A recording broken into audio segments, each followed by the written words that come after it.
क्या आप जानते हैं कि एक बहुत बड़े दानवीर राजा को सिर्फ एक अनजानी गलती की वजह से हजारों सालों तक एक सूखे कुएं में गिरगिट बनकर तड़पना पड़ा? और क्या आप जानते हैं कि माता सती ने अपने ही पिता के घर में खुद को आग के हवाले क्यों कर दिया? आज इस वीडियो में हम श्री कृष्ण के उन रहस्यों को जानेंगे जो बताते हैं कि आपके कर्म कैसे आपका भाग्य लिखते हैं।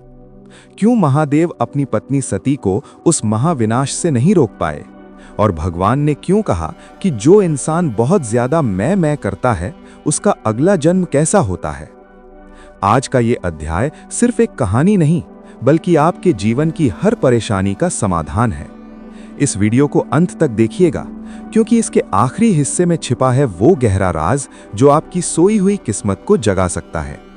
मित्रों, मैं आप सभी से माता लक्ष्मी और भगवान नारायण से प्रार्थना करता हूं, जो भी इस कहानी को पूरा सुने और भगवान श्री विष्णु के नाम का स्मरण करे, उसका घर परिवार हमेशा धन दौलत से भरा रहे, उसके घर में सुख और शांति बनी रहे और उसके मन में सही ज्ञान का संचार हो। मित्रों, आप भी इस अद्भुत ज्ञान यात्रा में हमारा साथ जरूर दीजिए। श्री कृष्ण कहते हैं कि झूठ कितना भी बलवान क्यों न हो, वो सच को कभी दबा नहीं सकता। अपने विचारों को हमेशा पवित्र और नेक बनाओ, क्योंकि एक इंसान अपने शरीर से नहीं, बल्कि अपने अच्छे विचारों की वजह से ही अंतकाल तक लोगों की यादों में जीवित रहता है।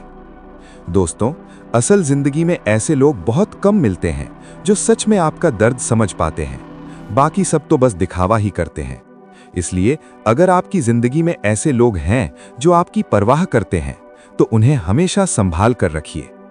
अक्सर जब इंसान गलतियां करता है तो वो अपने दाएं बाएं, आगे पीछे सब जगह देख लेता है कि कोई देख तो नहीं रहा, पर वो कभी अपने अंदर झांक कर नहीं देखता और ना ही उस ऊपर वाले की लाठी को याद करता है।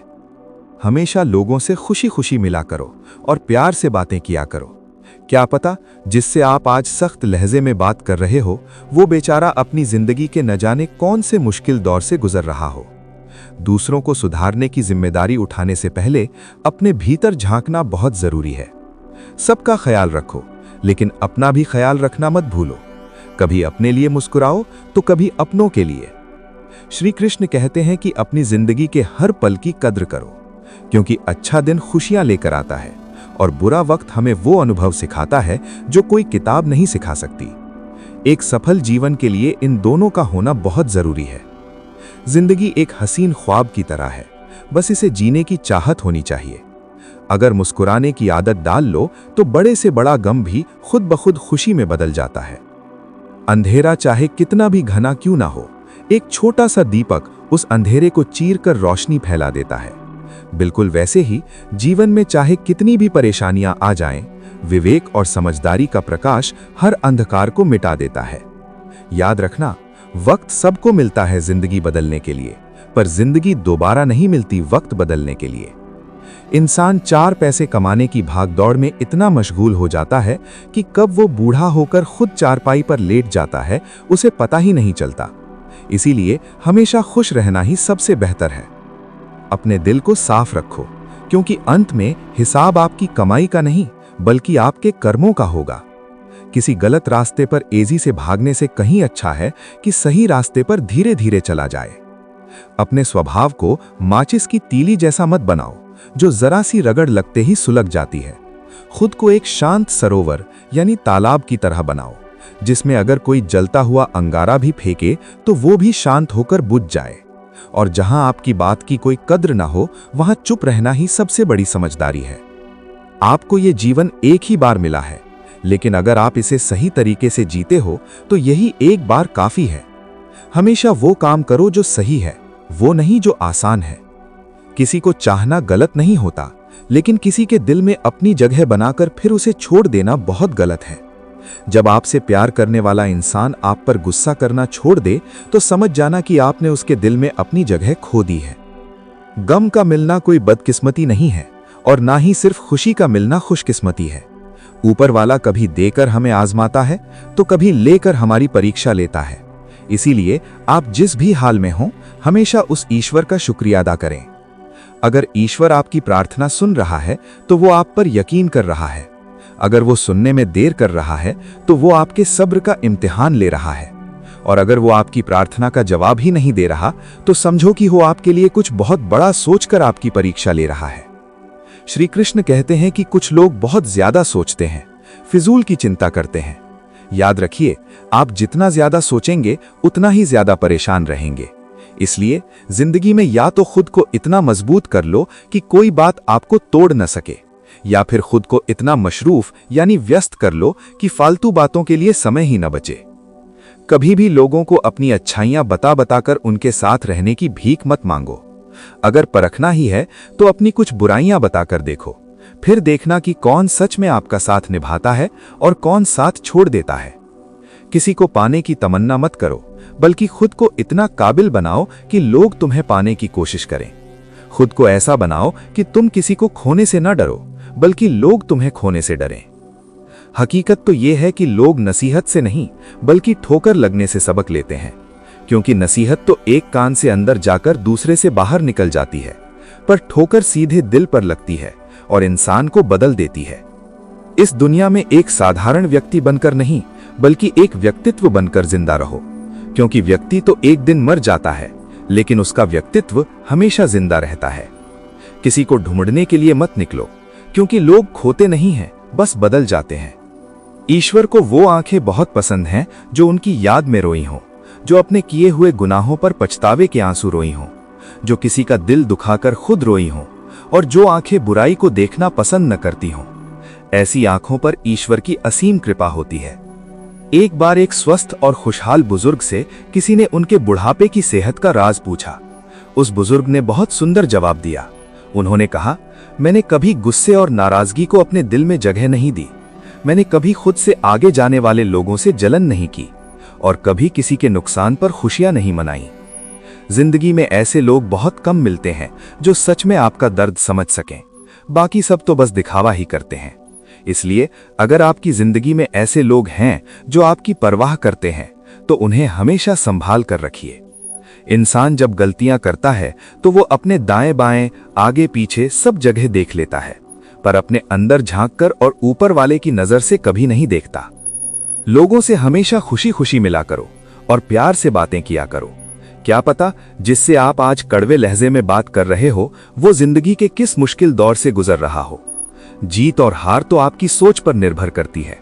अगर मान लो तो हार है, और अगर ठान लो तो जीत है। कामयाब होने के लिए अच्छे दोस्तों की जरूरत होती है, लेकिन बहुत ज्यादा कामयाब होने के लिए अच्छे दुश्मनों यानी प्रतिद्वंद्वियों की जरूरत होती है, क्योंकि वही हमें बेहतर बनने के लिए मजबूर करते हैं। हमेशा चुनौतियों को स्वीकार करो, क्योंकि इससे या तो आपको सफलता मिलेगी या फिर एक बड़ी सीख। अगर आपकी नीयत अच्छी है तो आपका नसीब कभी बुरा नहीं हो सकता। भले ही आप इस दुनिया में अकेले आए हों, लेकिन जाते समय आप अपने अच्छे विचार और बुद्धि इस दुनिया को देकर जा सकते हैं। सफल बनने के लिए सबकी सुनने की आदत डालो, लेकिन करो वही जो आपके मन को सही और बेहतर लगे। कुछ लोग सिर्फ सफल होने के सपने देखते हैं, जबकि कुछ लोग जागकर उन सपनों के लिए कड़ी मेहनत करते हैं। याद रखना, 1 मिनट की बड़ी सफलता बरसों की असफलता की कीमत चुका देती है। अपने छोटे से छोटे काम में भी अपना दिल, दिमाग और अपनी आत्मा लगा दो। यही सफलता का सबसे बड़ा रहस्य है। जीवन में संघर्ष जितना कठिन होगा, सफलता उतनी ही शानदार होगी। हमारा अनुमान गलत हो सकता है, पर हमारा अनुभव कभी गलत नहीं होता, क्योंकि अनुमान हमारे मन की कल्पना है और अनुभव हमारे जीवन की सीख। कुछ पाने के लिए कुछ खोने की हिम्मत भी रखनी चाहिए। और अंत में एक बहुत गहरी बात, आपका हमेशा खुश रहना ही आपका बुरा चाहने वालों के लिए सबसे बड़ी सजा है। किसी ने एक बार बहुत गहरा सवाल पूछा कि अगर कोई अपना आप को भूल कर चला जाए तो आप क्या करोगे। इसका जवाब बहुत ही खूबसूरत दिया गया कि जो सच में अपना होता है वो कभी भूल कर भी दूर नहीं जाता, और जो आपको त्याग कर चला जाए वो कभी आपका अपना था ही नहीं। याद रखिए, सम्मान कभी किसी से छीन कर नहीं पाया जा सकता। इसे तो अपने अच्छे स्वभाव और नेक कर्मों से कमाया जाता है।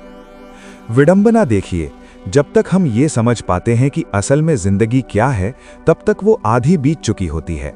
लेकिन जिस दिन आपको लोगों की कड़वी बातें भी मीठी लगने लगें और आप बड़े से बड़े दुख में भी मुस्कुराना सीख लें, तो समझ लेना कि अब आपको जिंदगी जीना आ गया है। इस दुनिया की रीत बड़ी अजीब है। लोग आपके बारे में अच्छा सुनने पर शक करते हैं, लेकिन आपके बारे में कुछ बुरा सुनते ही तुरंत यकीन कर लेते हैं। जैसे कुएं में डाली गई बाल्टी तभी भरती है जब वो झुकती है, वैसे ही जिंदगी का नियम है। जो झुकना जानता है वही कुछ पा पाता है। तकदीर और फकीर का कुछ पता नहीं होता। ये कब आपसे क्या ले लें और कब आपको क्या दे दें, कोई नहीं जानता। एक अच्छा इंसान हमेशा अपनी मीठी जुबान और बोली से पहचाना जाता है, वरना अच्छी और ज्ञान की बातें तो किताबों में भी बहुत लिखी होती हैं।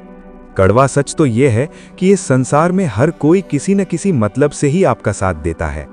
जो लोग आप पर सबसे ज्यादा अपना हक जताते हैं, अक्सर वही लोग सबसे पहले धोखा देकर जाते हैं। लेकिन घबराइए मत, दुनिया की हर तकलीफ आपकी हिम्मत के आगे घुटने टेक देती है।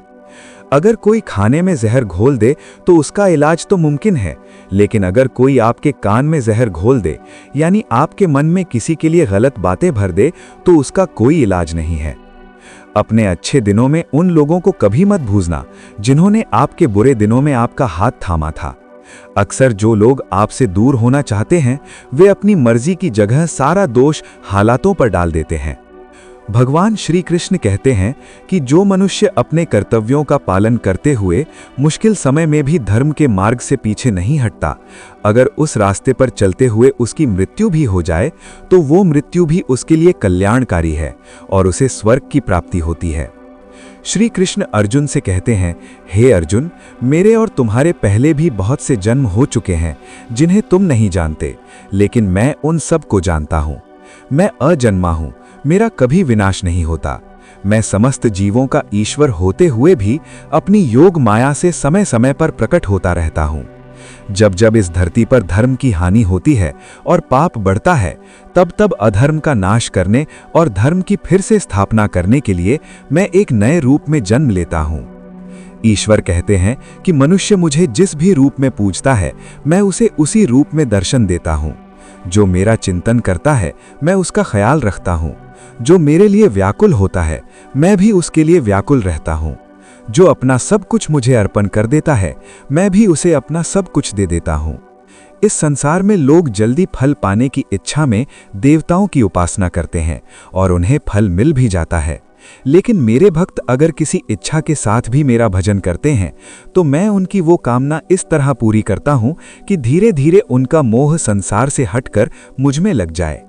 सांसारिक मनुष्य को अक्सर मेरी भक्ति का फल तुरंत दिखाई नहीं देता, इसीलिए कम बुद्धि वाले लोग जल्दी फल पाने की चाह में भटकते रहते हैं और अंत में इंसान हमेशा अपने भाग्य को ही कोसता रहता है। इंसान हमेशा अपने भाग्य को कोसता रहता है, ये जानते हुए भी कि भाग्य से कहीं ऊंचा उसका कर्म है जो स्वयं उसके अपने हाथों में है।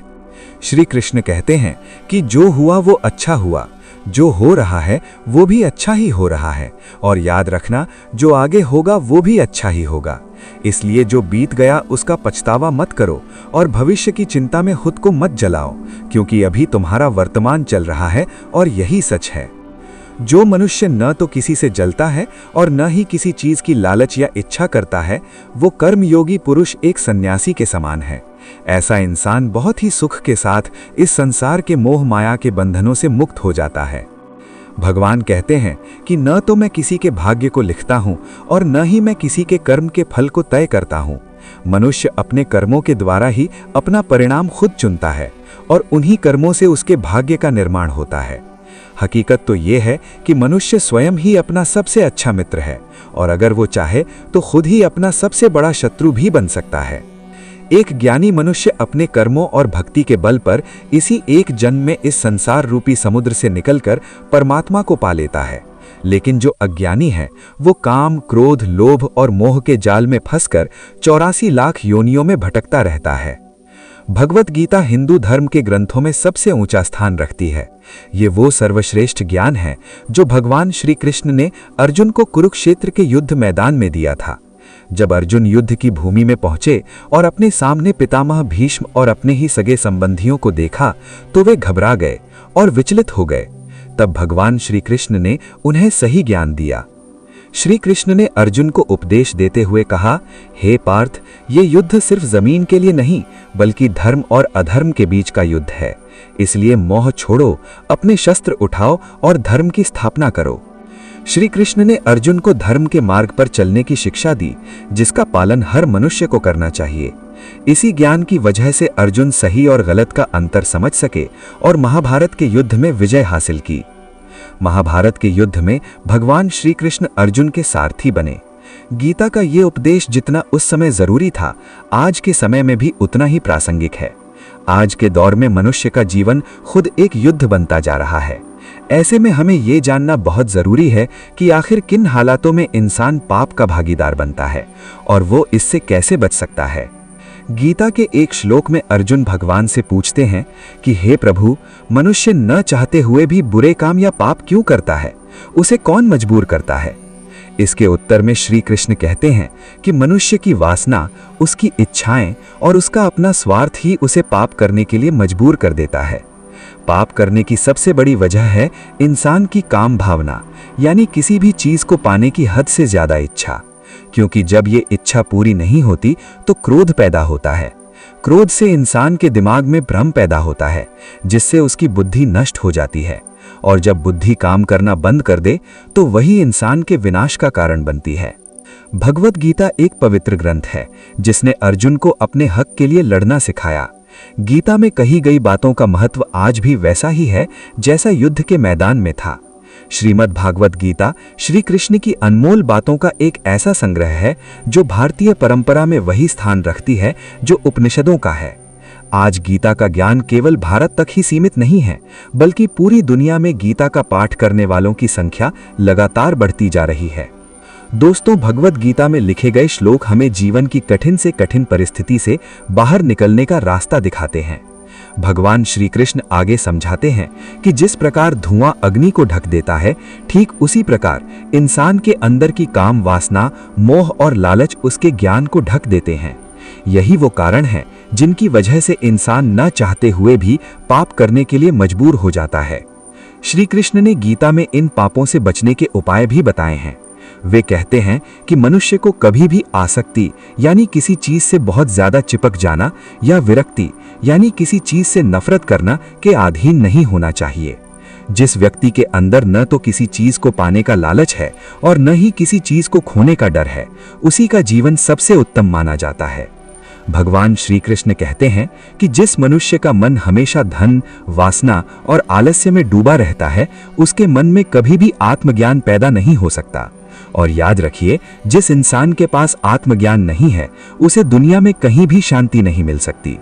अब आप ही सोचिए, जिसके मन में शांति ही ना हो, उसे भला सुख कहां से मिलेगा? इसलिए अगर आप सच में सुख पाना चाहते हैं तो अपने मन पर नियंत्रण करना बहुत जरूरी है। श्री कृष्ण आगे एक बहुत बड़ी बात कहते हैं, जो व्यक्ति हर परिस्थिति में एक समान रहता है वही असली ज्ञानी है। जिसे न तो सौभाग्य मिलने पर बहुत ज्यादा खुशी होती है और न ही किसी दुख या कलेश में वो निराश होता है, वही इंसान ज्ञान से पूर्ण है। व्यक्ति को कभी भी अपना आपा या अपना व्यवहार नहीं बदलना चाहिए। जो सुख और दुख दोनों में एक जैसा बर्ताव रखता है और फल की चिंता किए बिना अपने कर्मों को पूरा करता है, वही सबसे श्रेष्ठ व्यक्ति है। इसके विपरीत जो खुशी में लोभी हो जाए और दुख आने पर क्रोध करने लगे, ऐसे व्यक्ति से न केवल इंसान बल्कि देवता भी नाराज रहते हैं। भगवान अर्जुन से कहते हैं, हे अर्जुन, जो भक्त दूसरे देवताओं की पूजा पूरी श्रद्धा से करते हैं, वे भी असल में मेरी ही पूजा कर रहे होते हैं। बस फर्क इतना है कि उनकी ये पूजा विधि विधान के अनुसार नहीं होती। श्री कृष्ण समझाते हैं कि लोग अलग अलग इच्छाओं के लिए अलग अलग देवताओं की पूजा करते हैं। जैसे बुद्धि के लिए माता सरस्वती, धन के लिए माता लक्ष्मी और बल के लिए हनुमान जी की पूजा की जाती है। लेकिन वो जो श्रद्धा का भाव है, वो अंत में मुझ तक ही पहुंचता है। बस उस समय व्यक्ति सीधे तौर पर मेरा नाम नहीं ले रहा होता, बल्कि अपनी इच्छा पूरी करने के लिए देवताओं की शरण में होता है। भगवत गीता हमें एक और जरूरी सबक सिखाती है, और वो है अपने क्रोध यानी गुस्से पर काबू पाना। जब इंसान को गुस्सा आता है तो वो खुद पर से नियंत्रण खो देता है और जोश में आकर ऐसे गलत काम कर बैठता है जिसका पछतावा उसे पूरी जिंदगी रहता है। गुस्से में लिए गए फैसले अक्सर गलत ही होते हैं, इसलिए जब भी क्रोध आए तो सबसे पहले खुद को शांत करने की कोशिश करें। श्रीमद् भागवत गीता के अनुसार हर इंसान को आत्ममंथन जरूर करना चाहिए। जब आप शांत होकर खुद के बारे में सोचते हैं, तभी आपको अपने गुणों और अपनी कमियों का पता चलता है, और जब इंसान अपनी कमियों को जान लेता है, तभी वो सही मायने में परमात्मा की ओर आत्ममंथन ही वो जरिया है जो व्यक्ति को सही और गलत के बीच फैसला करने में मदद करता है। इसलिए दिन भर की भागदौड़ के बीच कुछ समय अकेले रहकर खुद के बारे में जरूर सोचें। श्री कृष्ण कहते हैं कि इंसान को खुद का आकलन करना बेहद जरूरी है। जब तक आप खुद को नहीं समझेंगे, तब तक आप अपनी जिंदगी का कोई भी फैसला मजबूती के साथ नहीं ले पाएंगे। जिस दिन मनुष्य अपने गुणों और अपनी कमियों को पहचान लेता है, उसी दिन से वो अपने व्यक्तित्व का सही निर्माण करना शुरू कर देता है। गीता के अनुसार हर व्यक्ति को अपने मन पर काबू रखना चाहिए। ये मन बहुत चंचल होता है और अक्सर यही हमारे दुखों का सबसे बड़ा कारण बनता है। जो व्यक्ति अपने मन को वश में कर लेता है, वही सफलता की राह पर आगे बढ़ पाता है। ऐसा व्यक्ति फिर फालतू बातों में नहीं पड़ता, वो सिर्फ अपने कर्म पर ध्यान लगाता है और अपने लक्ष्य को आसानी से हासिल कर लेता है। श्री कृष्ण के उपदेशों का सार यही है कि मनुष्य को उसके कर्मों के हिसाब से ही फल मिलता है। इसलिए भविष्य में क्या होगा, इसका नतीजा क्या निकलेगा, ये सोचे बिना व्यक्ति को सिर्फ अपने आज के काम पर ध्यान देना चाहिए। चूंकि हमें अपने कर्मों का फल भोगना ही पड़ता है, इसलिए कोशिश करें कि हमसे हमेशा सत्कर्म यानी अच्छे काम ही हों। गीता की इन बातों को हर किसी को अपने जीवन में उतारना चाहिए। भगवान श्री कृष्ण कहते हैं कि आत्ममंथन से स्वयं को पहचानो, क्योंकि जब आप खुद को जान लोगे, तभी आप अपनी असली ताकत और क्षमता का अंदाजा लगा पाओगे। अपने अंदर के अज्ञान को ज्ञान रूपी तलवार से काटकर अलग कर दो। जब व्यक्ति अपनी क्षमता को पहचान लेता है, तभी उसका उद्धार होता है। एक और कड़वा सच श्री कृष्ण बताते हैं कि मृत्यु एक अटल सत्य है, लेकिन डरने की बात नहीं है, क्योंकि सिर्फ ये शरीर नश्वर है, आपकी आत्मा तो अजर और अमर है। इस आत्मा को कोई शस्त्र काट नहीं सकता, अग्नि इसे जला नहीं सकती और पानी इसे गीला नहीं कर सकता। जिस तरह हम पुराने कपड़े बदलकर नए कपड़े पहन लेते हैं, ठीक उसी तरह ये आत्मा एक शरीर को छोड़कर दूसरे शरीर में प्रवेश कर जाती है। श्री कृष्ण अर्जुन को समझाते हैं कि मनुष्य को अपनी सभी इंद्रियों को वश में करने की कोशिश करनी चाहिए। जिस इंसान की इंद्रियां उसके काबू में होती हैं, उसी की बुद्धि स्थिर रहती है, और जिसकी बुद्धि स्थिर है, वही व्यक्ति अपने काम में ऊंचाइयों को छूता है और अपनी जिम्मेदारियों को पूरी ईमानदारी से निभा पाता है। श्री कृष्ण कहते हैं कि जब कोई समझदार इंसान अपने सबसे प्यारे व्यक्ति या अपने सबसे करीबी रिश्ते को भी छोड़ने के लिए तैयार हो जाए, तो समझ लेना कि उसके आत्मसम्मान को गहरी ठेस पहुंची है। आत्मसम्मान का मतलब है अपने चरित्र और अपने आचरण के प्रति खुद का सम्मान। इसे स्वाभिमान भी कहते हैं। हालांकि स्वाभिमान और अभिमान के बीच एक बहुत बारीक रेखा होती है। आसान भाषा में कहें तो अभिमान में घमंड छुपा होता है, लेकिन आत्मसम्मान हमेशा नैतिकता और सच्चाई के रास्ते पर चलता है। भले ही आत्मसम्मान की रक्षा करने में कितना ही बड़ा नुकसान क्यों ना हो जाए, एक सच्चा इंसान उसे कभी झुकने नहीं देता। अगर कोई व्यक्ति गीता के इन उपदेशों को सच्चे मन से अपना ले, तो उसे न केवल तरक्की मिलेगी, बल्कि उसे सिद्धि भी प्राप्त होगी। याद रखिए, सुख और आनंद आपके बाहर नहीं, बल्कि आपके भीतर ही रहते हैं। इंसान उसे बाहरी चीजों, सुख सुविधाओं और घरों में ढूंढता फिरता है, जबकि वो उसके अंदर है। अंत में श्री कृष्ण कहते हैं कि भगवान की भक्ति सिर्फ शरीर से हाथ जोड़कर नहीं, बल्कि सच्चे मन से करनी चाहिए। ईश्वर का वंदन उन्हें प्रेम के बंधन में बांध देता है। और याद रखना, मनुष्य की अधूरी वासनाएं और इच्छाएं ही उसके बार बार जन्म लेने का कारण बनती हैं। मनुष्य अपनी इंद्रियों के अधीन है, यानी वह अपनी आंखों, कानों और मन के पीछे भागता है। इसीलिए उसके जीवन में विकार और परेशानियां आती हैं। इंसान के अंदर धैर्य, अच्छा व्यवहार, प्यार और सेवा जैसे गुण तब तक नहीं आते जब तक वो सत्संग नहीं करता या अच्छे विचारों के साथ नहीं जुड़ता। श्री कृष्ण कहते हैं कि जिस प्रकार शरीर पर कपड़े मैले होने पर हम उन्हें बदल देते हैं, ठीक उसी प्रकार अगर हमारे मन और हृदय में कोई बुराई या मैल आ जाए तो उसे तुरंत निकाल देना चाहिए। एक बहुत कड़वी सच्चाई ये है कि जवानी में जिसने बहुत ज्यादा पाप किए होते हैं, उसे बुढ़ापे में चैन की नींद नहीं आती। उसे अपना वो समय सिर्फ पछतावे में ही बिताना पड़ता है। भगवान ने जिसे संपत्ति और धन दिया है उसे गाय की सेवा जरूर करनी चाहिए, क्योंकि इससे भगवान बहुत प्रसन्न होते हैं। याद रखिए, जुआ, शराब, पराई स्त्री पर बुरी नजर, अनैतिक संबंध, हिंसा, झूठ, अहंकार, मोह और निर्दयता, इन सब चीजों में कलयुग का वास है। इसीलिए इन बुराइयों को घोर कलयुग का नाम दिया गया है।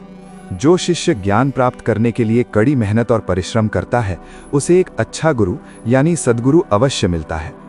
भगवान श्री कृष्ण कहते हैं कि मनुष्य को अपने दिल को बार बार ये समझाने की कोशिश करनी चाहिए कि इस पूरी दुनिया में ईश्वर के सिवाय उसका कोई नहीं है। आपको ये विचार करना चाहिए कि इस विशाल ब्रह्मांड में भगवान के अलावा अंत तक आपका कोई साथ नहीं देगा। भोग विलास और बाहरी सुखों में सिर्फ पल भर की खुशी मिलती है, लेकिन त्याग और सादगी में जो आनंद है वो हमेशा के लिए रहता है। श्री कृष्ण कहते हैं कि सत्संग और अच्छी सोहबत तो ईश्वर की कृपा से मिलती है, लेकिन बुरी संगति में गिरना मनुष्य के अपने ही गलत विचारों के कारण होता है। लोभ, मोह, माया और किसी से बहुत ज्यादा लगाव को पाप के माता पिता कहा जाता है, और सच तो यह है कि लोभ यानी लालच तो पाप का बाप है। श्री कृष्ण कहते हैं कि स्त्री का धर्म है कि वह रोज तुलसी और माता पार्वती का पूजन करे, इससे घर की सुख समृद्धि हमेशा बनी रहती है। मनुष्य को कभी भी अपने चंचल मन और बुद्धि पर अंधविश्वास नहीं करना चाहिए, क्योंकि ये बार बार इंसान को धोखा देते हैं। खुद को हमेशा निर्दोष मानना और अपनी गलतियां न देखना एक बहुत बड़ा गुनाह साबित होता है। जो पति पत्नी अपने रिश्ते को पवित्र बनाए रखते हैं, भगवान खुद उनके घर पुत्र के रूप में आने की इच्छा रखते हैं। याद रखिए, भगवान मनुष्य को हर कसौटी पर कसकर और अच्छी तरह जांच परख कर ही अपनाते हैं। इसलिए मन में कभी गलत विचार नहीं लाने चाहिए और सबके साथ प्रेम से रहना चाहिए। कलयुग के इस दौर में जहां इंसान के पास समय की बहुत कमी है, वहां श्रीमद् भागवत पुराण ही एक ऐसा जरिया है जो मनुष्य का बेड़ा पार कर सकता है। साधारण इंसान के लिए इस संसार रूपी भवसागर को पार करने का सबसे सरल रास्ता भागवत जी में ही मिलता है। मित्रों, एक बहुत ही पुरानी कथा है। तुंगभद्रा नदी के किनारे आत्मदेव नाम का एक ब्राह्मण रहता था। वो बहुत बड़ा विद्वान था। अक्सर देखा जाता है कि पत्नियों का स्वभाव धर्म कर्म में ज्यादा होता है और पुरुषों का मन धन कमाने या दूसरे कामों में लगता है। लेकिन आत्मदेव के घर में मामला बिल्कुल उल्टा था। आत्मदेव खुद बहुत बड़े धर्म प्रेमी थे। उनका मन भगवान की कथा और गौ सेवा में लगता था। लेकिन उनकी पत्नी धुंधली का मन हमेशा प्रपंच और फालतू की बातों में लगा रहता था। ब्राह्मण आत्मदेव रोज गाय की सेवा करते, घर के आंगन में लगी तुलसी की सेवा करते, लेकिन अजीब बात थी कि बार बार पानी देने के बाद भी तुलसी का पेड़ सूख जाता था। जहां एक तरफ आत्मदेव धर्म के काम करते थे, वहीं उनके पड़ोसियों के घर में खूब तरक्की हो रही थी। किसी ने उनसे कह दिया कि तुम निसंतान हो, यानी तुम्हारी कोई औलाद नहीं है, इसीलिए तुम्हारी सारी सेवा बेकार जा रही है।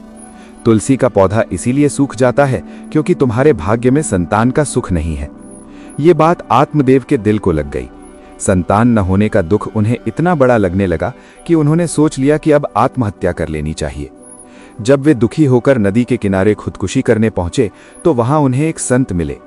संत ने उन्हें रोका और पूछा, तुम ये पाप क्यों कर रहे हो? आत्मदेव रोते हुए कहने लगे, महाराज, मैं निसंतान हूं, मेरे जीवन का कोई अर्थ नहीं है, इसीलिए मैं मरना चाहता हूं। तब संत ने समझाया कि आत्महत्या से कुछ हासिल नहीं होगा। आत्मदेव जिद पर अड़ गए और बोले, संतों की सेवा से सब कुछ संभव है। संत जो चाहें वो कर सकते हैं, इसलिए आप मुझे संतान होने का कोई उपाय बताइए। जब संत ने ध्यान लगाकर आत्मदेव की माथे की लकीरें देखी तो उन्होंने बताया कि तुम्हारे भाग्य में 7 जन्मों तक संतान का सुख नहीं लिखा है। लेकिन आत्मदेव ने हार नहीं मानी। उन्होंने संत से बहुत प्रार्थना की। आखिर में संत का दिल पसीज गया और उन्होंने आत्मदेव को एक फल दिया और कहा, जाओ, ये फल अपनी पत्नी को खिला देना, तुम्हें संतान की प्राप्ति हो जाएगी। लेकिन किस्मत का खेल देखिए, आत्मदेव की पत्नी धुंधली ने वो फल खुद नहीं खाया और उसे अपनी गाय को खिला दिया। कुछ समय बाद उस गाय ने एक बच्चे को जन्म दिया जो अद्भुत रूप से एक मनुष्य के जैसा था। उस बच्चे का नाम गोकर्ण रखा गया। वहीं दूसरी तरफ धुंधली की बहन ने अपना एक बेटा उसे दे दिया जिसका नाम धुंधकारी रखा गया। वक्त बीता और दोनों बच्चे बड़े हुए। गोकर्ण तो बहुत बड़े ज्ञानी और पंडित निकले, लेकिन धुंधकारी बहुत ही दुष्ट और दुराचारी निकला। उसने छोटी उम्र से ही चोरी करना और दूसरों को सताना शुरू कर दिया। हद तो तब हो गई जब उसने अपने पिता की सारी धन दौलत लुटा दी। बेटे के इन कामों से दुखी होकर पिता आत्मदेव घर छोड़कर वन में चले गए और वहां भगवान की भक्ति और कथाओं में मन लगा लिया। इधर घर पर माँ धुंधली रह गई थी। एक दिन धुंधकारी ने अपनी ही माँ को धन के लिए बहुत मारा पीटा। बेटे की रोज रोज की मारपीट और जिल्लत से तंग आकर बेचारी माँ धुंधली ने कुएं में कूदकर जान दे दी। कुछ समय बाद धुंधकारी की भी मृत्यु हो गई और अपने बुरे कामों के कारण वो प्रेत यानी भूत बन गया। जब उसके भाई गोकर्ण को ये पता चला तो उन्होंने गया जी जाकर धुंधकारी का विधिवत श्राद्ध और पिंडदान किया ताकि उसकी आत्मा को शांति मिले और उसे मोक्ष प्राप्त हो। लेकिन मरने के बाद भी धुंधकारी की प्रेत योनि खत्म नहीं हुई। वो रात के समय अपने भाई गोकर्ण को अलग अलग डरावने रूपों में नजर आने लगा। एक दिन वो सच में अपने भाई के सामने प्रकट हुआ और फूट फूट कर रोने लगा। उसने कहा, भाई, मैंने अपने कर्मों से अपना जीवन और ब्राह्मण धर्म नष्ट कर दिया। मैं बहुत तड़प रहा हूं। गोकर्ण हैरान रह गए कि गया जी में श्राद्ध करने के बाद भी धुंधकारी को मोक्ष क्यों नहीं मिला। इसके बाद गोकर्ण ने सूर्यदेव की बहुत ही कठिन तपस्या की। उनकी तपस्या से खुश होकर सूर्यदेव ने उन्हें साक्षात दर्शन दिए। गोकर्ण ने सूर्यदेव से बड़ी हैरानी के साथ पूछा कि प्रभु, गया जी में श्राद्ध करने के बाद भी धुंधकारी को मुक्ति क्यों नहीं मिली। तब सूर्यदेव ने बताया कि धुंधकारी के पापों और कुकर्मों की गिनती नहीं की जा सकती। उसके पाप इतने बड़े हैं कि 1000 बार श्राद्ध करने से भी उसे मुक्ति नहीं मिलेगी। धुंधकारी को प्रेत योनि से केवल श्रीमद् भागवत कथा ही मुक्त करा सकती है। इसके बाद गोकर्ण महाराज ने पूरे विधि विधान से भागवत कथा का आयोजन किया। उस कथा को सुनते ही धुंधकारी को मोक्ष की प्राप्ति हुई और वो हमेशा के लिए प्रेत योनि से आजाद हो गया। तो मित्रों, शास्त्रों में बताया गया है कि जिस व्यक्ति ने सारी जिंदगी पाप किए हों, यहाँ तक कि मरने के बाद भी उसके पाप पीछा ना छोड़ रहे हों, तो भागवत कथा कराने से उसके सारे पाप कट जाते हैं। यहाँ तक कि अगर किसी की अकाल मृत्यु यानी अचानक मौत हुई हो तो उसके नाम से भागवत कथा कराने पर उसकी आत्मा को शांति और मोक्ष मिल जाता है। कहते हैं भगवान कृष्ण को 3 चीजें सबसे ज्यादा प्यारी हैं, गीता, गोपी और गाय। जब ये तीनों भगवान को प्रिय हैं तो हमें भी इनका सम्मान करना चाहिए। विशेष रूप से गाय के प्रति हमारे मन में गहरा आदर होना चाहिए। लेकिन याद रखिए, सिर्फ खुद को गौ सेवक कहने से कुछ नहीं होता। हमारी सेवा असलियत में दिखाई देनी चाहिए। जो लोग गाय के नाम पर लड़ाई झगड़ा या उपद्रव करते हैं वो बिल्कुल गलत है। जिस दिन सड़कों पर बेसहारा घूमने वाली गायें दिखाई देना बंद हो जाएं और हर गाय किसी घर या गौशाला में सुरक्षित हो, उस दिन समझना कि गौ सेवकों की सेवा सफल हो गई। गाय के नाम पर दिखावा करने से अच्छा है कि हम सच्ची सेवा करें। मित्रों, आपने राजा परीक्षित का नाम तो सुना ही होगा, जो अर्जुन के बेटे अभिमन्यु के पुत्र थे। एक बार की बात है, राजा परीक्षित अपने मित्र राजकुमारों के साथ एक बाग में घूमने गए थे। वहां बहुत देर तक खेलने के बाद उन्हें जोर की प्यास लगी। वे पास ही के एक कुएं के पास पहुंचे, लेकिन देखा कि कुआं सूखा हुआ था। वहां उन्हें एक बहुत बड़ा पर्वत जैसा दिखने वाला गिरगिट जैसा जीव दिखाई दिया। राजकुमार उसे देखकर हैरान रह गए और उसे कुएं से बाहर निकालने की कोशिश करने लगे। उन्होंने रस्सी के सहारे उसे खींचना चाहा, लेकिन वो जीव इतना भारी था कि वे उसे हिला भी नहीं सके। हार मानकर उन्होंने ये बात भगवान श्री कृष्ण को बताई। कृष्ण जी जब वहां पहुंचे तो वे सब समझ गए। भगवान ने अपने एक ही हाथ से खेल खेल में उस गिरगिट को कुएं से बाहर निकाल दिया। जैसे ही भगवान श्री कृष्ण के पवित्र हाथों का स्पर्श हुआ, उस जीव का उद्धार हो गया। देखते ही देखते वो गिरगिट एक सोने जैसी चमक वाले देवता में बदल गया।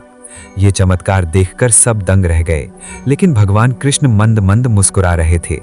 उस देवता ने श्री कृष्ण के चरणों में गिरकर उन्हें दंडवत प्रणाम किया। तब कृष्ण जी ने पूछा, मान्यवर, आप कौन हैं? अपना परिचय दीजिए। उस देवता ने हाथ जोड़कर कहा, प्रभु, आपसे तो कुछ भी छिपा नहीं है, फिर भी मैं बताता हूँ। मैं राजा इक्ष्वाकु का पुत्र नृग हूँ। संसार में मैं अपनी दानवीरता के लिए प्रसिद्ध था। मैंने अपने जीवन में हजारों लाखों गायों का दान किया था। मैंने ऐसी सुंदर और दुधारू गायें दान की थीं जिनके सींगों पर सोना मढ़ा होता था और जो सुंदर आभूषणों और वस्त्रों से सजी होती थीं। मैंने दूर दूर से आए तपस्वियों, वेद पाठी ब्राह्मणों और गुरुओं को ये गायें बछड़ों सहित दान में दी थीं। राजा नृग ने आगे बताया, प्रभु, मैंने सिर्फ गायें ही नहीं बल्कि जमीन, घोड़े, हाथी, सोना, रत्न और रथों का भी खूब दान किया। जगह जगह कुएं और बावड़ियां बनवाई। इतने पुण्य कर्म करते करते एक बार मुझसे अनजाने में एक भारी भूल हो गई। एक दिन जब मैं गौ दान कर रहा था तो एक ब्राह्मण की गाय मेरी गायों के झुंड में आकर मिल गई। मुझे इसका पता नहीं चला और मैंने अनजाने में वो गाय किसी दूसरे ब्राह्मण को दान में दे दी। जब वो ब्राह्मण गाय लेकर जाने लगा तो पहले वाले ब्राह्मण ने उसे रोक लिया और कहा, ये तो मेरी गाय है। जब पहले ब्राह्मण ने कहा कि ये मेरी गाय है, तो दान लेने वाले ब्राह्मण ने जवाब दिया कि ये गाय मुझे राजा नृग ने दान में दी है। इस तरह बहस करते हुए दोनों ब्राह्मण मेरे पास आए। पहले ब्राह्मण ने मुझ पर आरोप लगाया कि मैंने उनकी गाय का अपहरण किया है। वहीं दूसरे ने कहा कि आपने तो मुझे ये दान में दी थी। राजा नृग कहते हैं, प्रभु, मैंने दोनों ब्राह्मणों के पैर पकड़कर क्षमा मांगी। मैंने दान लेने वाले ब्राह्मण से प्रार्थना की कि आप ये गाय इन ब्राह्मण देवता को लौटा दें। इसके बदले में मैं आपको 1 लाख सबसे श्रेष्ठ गायें दे दूंगा। लेकिन वो नहीं माने। फिर मैंने पहले वाले ब्राह्मण से मिन्नत की कि हे ब्राह्मण देवता, मुझसे अनजाने में ये पाप हो गया है। अब आप ही मुझे नरक में जाने से बचा सकते हैं। लेकिन गाय के असली स्वामी ने कहा कि नहीं, मुझे तो मेरी यही गाय चाहिए। दूसरे ने भी साफ कह दिया कि तुम मुझे 1 लाख क्या, अगर 10 लाख गाय भी दोगे तो भी मैं नहीं लूंगा। ये कहकर दोनों ब्राह्मण देवता वहां से चले गए। इसी शोक और पछतावे में मेरी पूरी उम्र बीत गई। जब मैं यमलोक पहुंचा और यमराज के सामने खड़ा हुआ तो उन्होंने कहा, राजन, तुम्हारे पुण्य तो बहुत ज्यादा हैं, लेकिन एक पाप भी है। बताओ, पहले पाप का फल भोगोगे या पुण्य का? मैंने कहा, हे यमदेव, मुझे पहले अपने पाप का फल भोगना है। उसी पल उन्होंने मुझे नीचे भेज दिया और धरती पर आते आते मेरा शरीर एक विशाल गिरगिट में बदल गया। लेकिन प्रभु, आज आपके दर्शनों से और आपके हाथों के स्पर्श से मेरा उद्धार हो गया। ये कहकर राजा नृग श्री कृष्ण के चरणों में गिर पड़े और उनका गुणगान करने लगे। कुछ ही देर में वहां एक दिव्य विमान आया। राजा नृग ने श्री कृष्ण के चरणों की धूल अपने माथे पर लगाई और उस विमान में बैठकर स्वर्गलोक चले गए। दोस्तों, यहाँ एक बहुत बड़ी सीख मिलती है। जिनका तेज अग्नि के समान है या जो बहुत शक्तिशाली राजा हैं, वे भी अगर ब्राह्मण का थोड़ा सा धन भी बिना मर्जी के रख लें तो उसे पचा नहीं सकते। फिर उन राजाओं की तो बात ही क्या जो खुद को झूठा ईश्वर मानते हैं। अगर किसी ब्राह्मण की अनुमति के बिना उसका धन इस्तेमाल किया जाए तो इंसान के पुत्रों का नाश हो जाता है, और अगर कोई बलपूर्वक ब्राह्मण का धन छीने तो उसकी 10 पीढ़ियों का विनाश हो जाता है। गलती से भी अगर हमें कभी किसी ब्राह्मण या किसी दूसरे का सामान मिलता है तो उसे तुरंत लौटा देना चाहिए। उसे अपने काम में लेने से बहुत भारी पाप लगता है। सोचिए, राजा नृग ने तो जानबूझकर गाय नहीं चुराई थी, वो तो गलती से उनकी गायों में मिल गई थी। उन्होंने माफी भी मांगी और बदले में लाखों गायें देने को भी तैयार थे। फिर भी उनका पाप माफ नहीं हुआ और उन्हें इतने सालों तक गिरगिट बनकर तालाब में सड़ना पड़ा। जब इतने बड़े राजा का ये हाल हुआ तो हम क्या चीज हैं?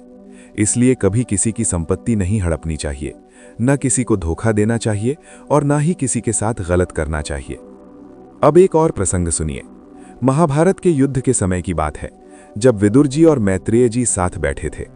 विदुर जी ने एक बहुत बड़ा सवाल पूछा, ऋषिवर, अगर कोई महिला अपने ससुराल में प्राण त्याग दे तो बात समझ आती है कि शायद उसे परेशान किया गया होगा, लेकिन कोई बेटी अपने पिता के घर में जाकर आत्महत्या कर ले, ये बात समझ नहीं आती।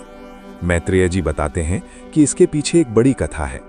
एक बार देवताओं की एक बहुत बड़ी सभा लगी थी, जिसमें सती के पिता दक्ष सभापति थे। जब राजा दक्ष सभा में आए तो उनके सम्मान में सभी लोग खड़े हो गए, लेकिन 2 लोग अपनी जगह से नहीं उठे। एक थे भगवान ब्रह्मा और दूसरे थे भगवान शंकर। दक्ष ने मन ही मन सोचा कि ब्रह्मा जी तो मेरे पिता हैं, वे खड़े नहीं हुए तो कोई बात नहीं, पर ये शंकर तो मेरे दामाद हैं और दामाद पुत्र के समान होता है, इन्हें तो खड़े होना चाहिए था। बस यही छोटी सी बात एक बहुत बड़े विनाश का कारण बन गई। दक्ष ने मन ही मन सोचा कि मेरे आने पर यह शंकर खड़ा नहीं हुआ, ये कितना उद्दंड और अभिमानी है।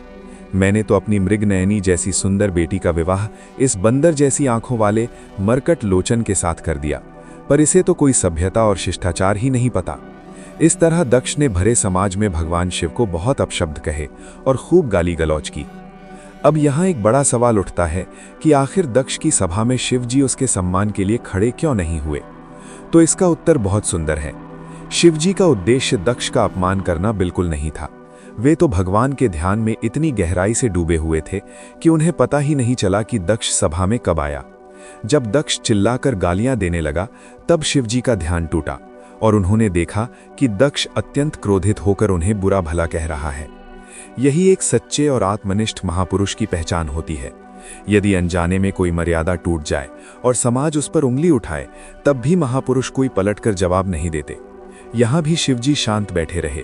उनके ऊपर दक्ष की गालियों का कोई प्रभाव नहीं पड़ा। जब दक्ष ने देखा कि इतनी गालियां देने के बाद भी शिवजी चुप हैं, तो उसे और ज्यादा गुस्सा आ गया। उसने हाथ में जल लेकर शिवजी को शाप दे दिया कि आज के बाद किसी भी यज्ञ में तुम्हारा कोई हिस्सा नहीं होगा। भगवान शिव तब भी कुछ नहीं बोले और दक्ष वहां से चला गया। लेकिन भगवान शिव के वाहन नंदीश्वर को बहुत क्रोध आ गया। उन्होंने सोचा कि मेरे आराध्य को बिना किसी कारण के शाप दिया गया है। नंदीश्वर ने दक्ष को पलटकर शाप दे दिया कि तू इतनी देर से मैं कर रहा है कि मैं शिव का ससुर हूं, मैं सभापति हूं। जा, अगले जन्म में तुझे बकरे का जन्म मिलेगा और तू जीवन भर मैं ही करेगा। दोस्तों, ये बात हम सबके लिए एक बड़ी सीख है। यदि हम भी जीवन में ज्यादा मैं करते हैं, यानी अहंकार करते हैं, तो याद रखिए कि अगला जन्म बकरा या बकरी का ही मिलना है। इसलिए कभी भी अपने आप पर घमंड नहीं करना चाहिए। नंदीश्वर ने दूसरा शाप वहां मौजूद ब्राह्मणों को दे दिया कि तुम लोग दक्ष जैसे दुष्ट के यहाँ यज्ञ करने आए हो, इसलिए तुम्हारी विद्या केवल पेट भरने का जरिया बनकर रह जाएगी। तुम्हें सच्चा ज्ञान कभी नहीं होगा। ये सुनकर ब्राह्मणों के गुरु भृगु मुनि बहुत क्रोधित हो गए। उन्होंने सोचा कि हमें तो बिना वजह ही शाप दे दिया गया। गुस्से में आकर भृगु मुनि ने शिवजी के गणों को शाप दे दिया कि जितने भी शिव के भक्त होंगे वे सब पाखंडी हो जाएंगे। वे न स्नान करेंगे, न ठीक से पूजा करेंगे, बल्कि भांग खाएंगे और हड्डियों की माला पहनेंगे।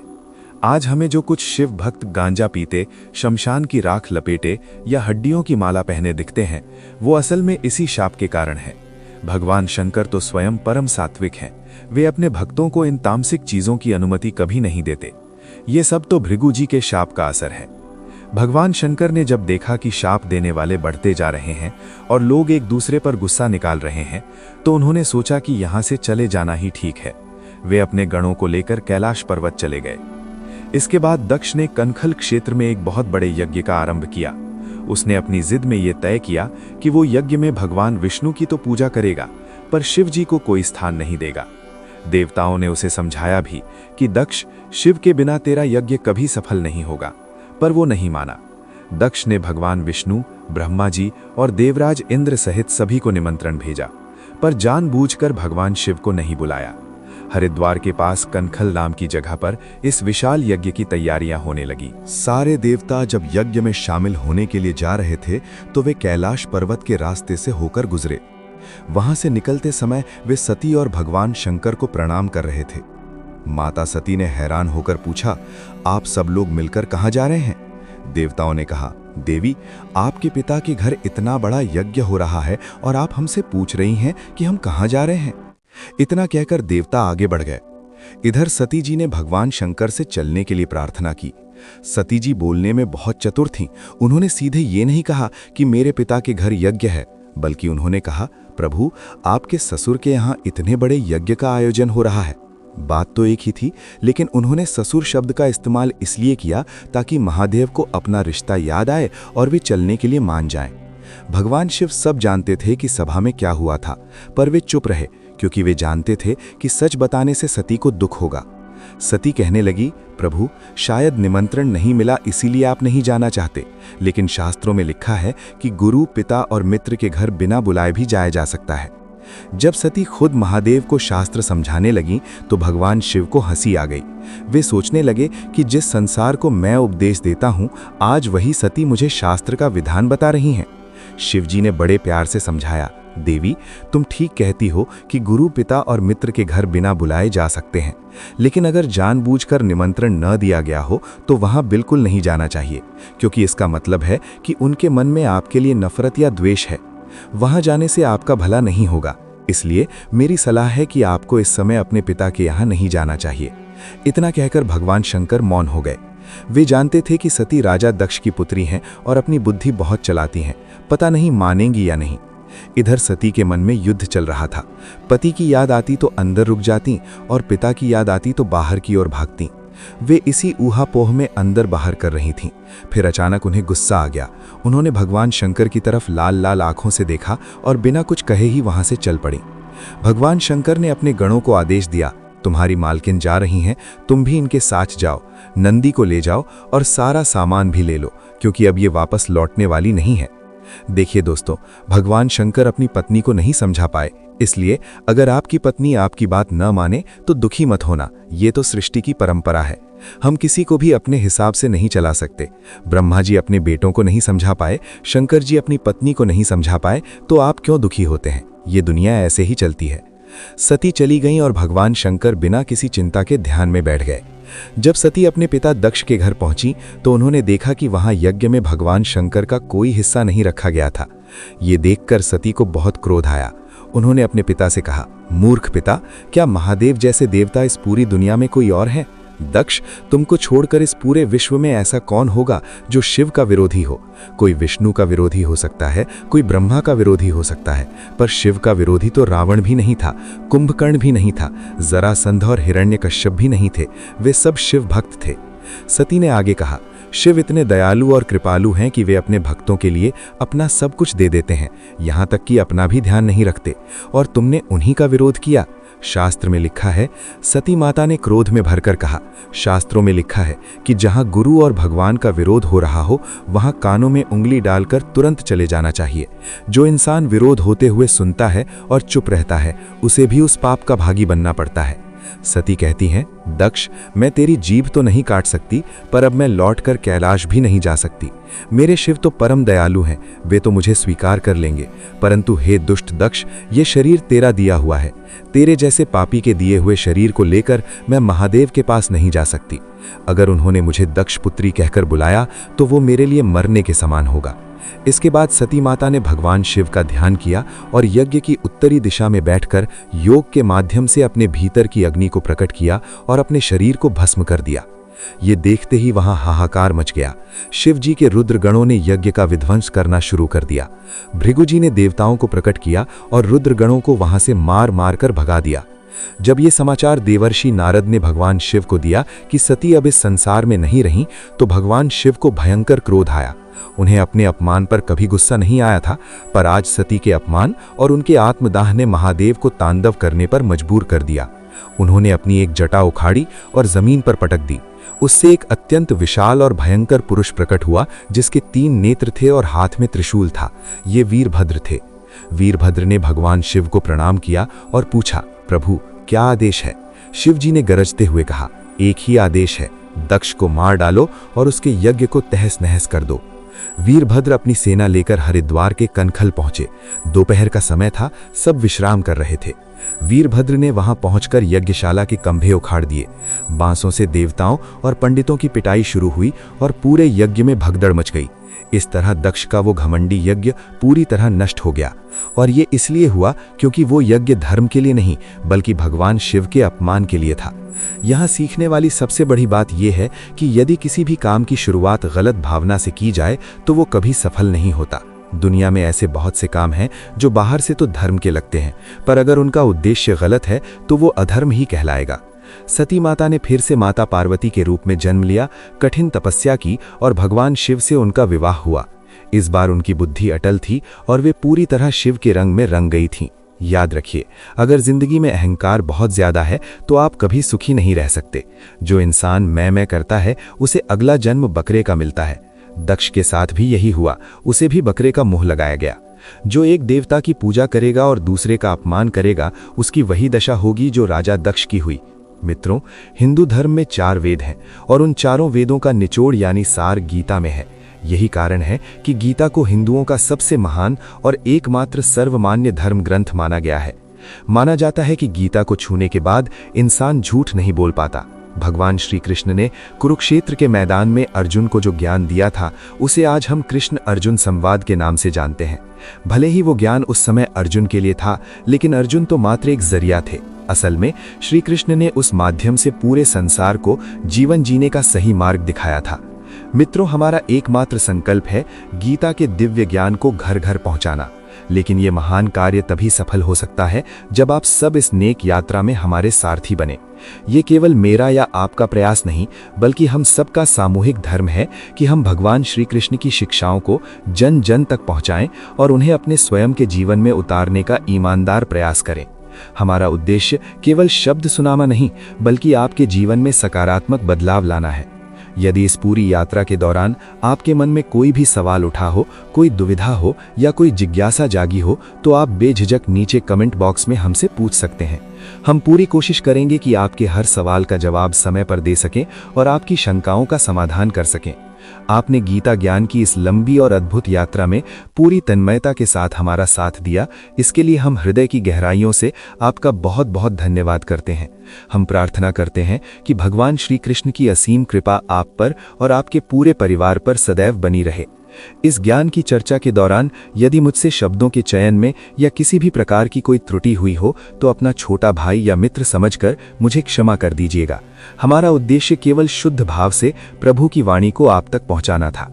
यदि इस वीडियो के बारे में या हमारे आने वाले वीडियो के लिए आपकी कोई अनमोल राय हो, कोई सुझाव हो, तो हमें ज़रूर बताइएगा। आप कमेंट बॉक्स में हमसे संपर्क कर सकते हैं और अपनी दुविधाएं हमारे साथ साझा कर सकते हैं। याद रखिए, आपकी एक छोटी सी राय हमें और बेहतर करने की शक्ति देती है। एक बार फिर इस ज्ञान यात्रा का हिस्सा बनने के लिए आपका कोटि कोटि आभार। और ऐसे ही और अद्भुत वीडियो पाने के लिए हमारे चैनल को सब्सक्राइब करें, वीडियो को लाइक करें और ज़्यादा से ज़्यादा शेयर करें। धन्यवाद। जय श्री कृष्णा। राधे राधे।